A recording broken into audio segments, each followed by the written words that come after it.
And welcome once again to Flashpoints. I'm Bob Orr, joined by Juan Zarate, our national security analyst. Juan, welcome once again. Bob, great to see you. Let's talk a little bit about Syria.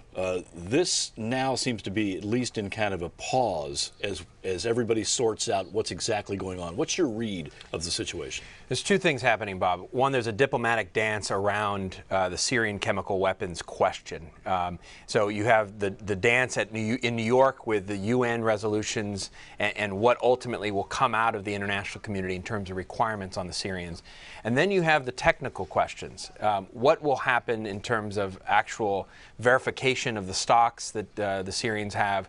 How will we actually see the dismantlement of the chemical weapons that are in place and the broader program that the Syrians have? And so you've got the sort of the diplomacy around this, along with then